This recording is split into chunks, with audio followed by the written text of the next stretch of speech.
Trading counters में हमने एक स्टॉक मेंशन किया था, बलरामपुर चीनी। ध्यान रखिएगा ये बैन का हिस्सा है, उसके बावजूद इतनी तगड़ी तेजी देखने को मिल रही है। तो आई एम क्वाइट सरप्राइज कि डिलीवरी बेस्ड बाइंग इसे पढ़ेंगे अनुज। ये हजदा ये बाइंग हो रही है, स्ट्रेटेजिक बाइंग इसमें।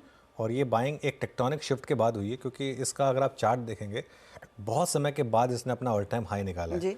और ये इसकी शुरुआत हुई थी जिस दिन वो न्यूज़ आई थी कि डीजल में आप शायद एक एथेनॉल ब्लेंडिंग देखेंगे। आई थिंक उस दिन मार्केट ने इस न्यूज़ को शायद उस तरीके से रिएक्ट नहीं किया जिस तरीके से करना चाहिए था। उसका एक कारण ये भी हो सकता है कि परमानेंटली बैन में रहता है, क्योंकि आप समझिए डीजल एक्चुअली पेट्रोल से भी बड़ा फ्यूल है। करेक्ट। पेट्रोल तो खैर नॉर्मल गाड़ियों में यूज़ होता है, डीजल कमर्शियल व्हीकल्स में यूज़ होता है। और डीजल के जो टैंक्स होते हैं कमर्शियल व्हीकल्स के 200-200 लीटर के होते हैं। तो डीजल किसी भी देश में और खासतौर से इंडिया जैसे देश में is sold much more than petrol. तो अगर डीजल में 10% की ब्लेंडिंग शुरू हो जाएगी तो ये एक बहुत बड़ा एवेन्यू ओपन कर देगी आपके लिए। ये क्या करेगी, ये आपका वो जो सिक्लिकलिटी फैक्टर है उसको पूरी तरह से ख़त्म कर देगी शुगर में, जो शुगर में एक बड़ा रिस्क होता है। और ये एक कारण है कि आपने इस तरीके का मूव देखा है। और अगेन एक चीज़, अगर कोई भी स्टॉक मल्टी या ब्रेकआउट में आता है वो रुकता नहीं है। तो ये बलरामपुर चीनी के साथ वही हुआ है।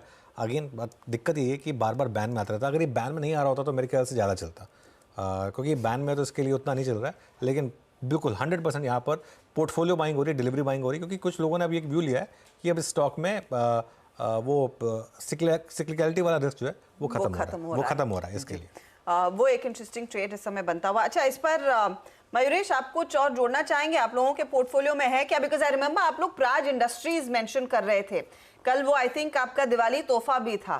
बलरामपुर चीनी जैसे जो प्योर प्लेस है जहां पर एक्चुअली वो एथेनॉल शुगर से बनेगा, उस पर आपके क्या विचार हैं? पॉजिटिव रहेंगे। और जैसे अनुज ने कहा, I think this is a structural story, क्योंकि जो एथेनॉल मिक्स है, large part of capacities which have come up, Balrampur के लिए हो, हमपुर के लिए हो, द्वारिकेश के लिए हो, अच्छी खासी जो डिस्टिलरी कैपेसिटीज उभर के आई है ये पूरे सेक्टर के लिए। यहाँ से आई थिंक जो आउटपुट निकल के आएगा ये सिग्निफिकेंट होगा। दूसरा, आई थिंक जो प्राइसिंग होती है Harshita ji, in terms of blending itself, जो मोलासिस से बनती है, जो बी और सी लेवल की होती है, यहाँ पे जो प्राइसिंग है यहाँ पे भी थोड़ा इजाफा आ सकता है on the higher side, which means there can be incremental benefit for these segments as well.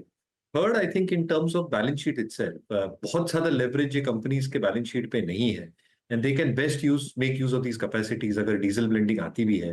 हालांकि I think कब आती है इसका एक क्वेश्चन मार्क होगा, क्योंकि पेट्रोल की पूरी जो ब्लेंडिंग परसेंटेज थी वो अभी तक फुलफिल हुई नहीं है। But yes, I think once this probably comes through, companies like Balrampur, जिसकी काफी expanded capacities है distillery में, Dhampur can actually benefit. And the best proxy, as we like it in Market Within India, is Praj Industries.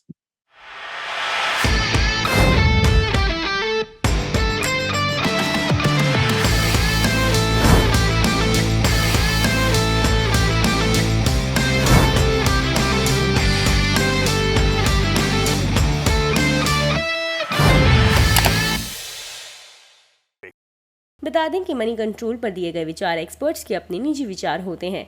Website या management इसके लिए उत्तरदायी नहीं है। यूजर्स को मनी कंट्रोल की सलाह है कि कोई भी निवेश निर्णय लेने से पहले सर्टिफाइड एक्सपर्ट की सलाह लें।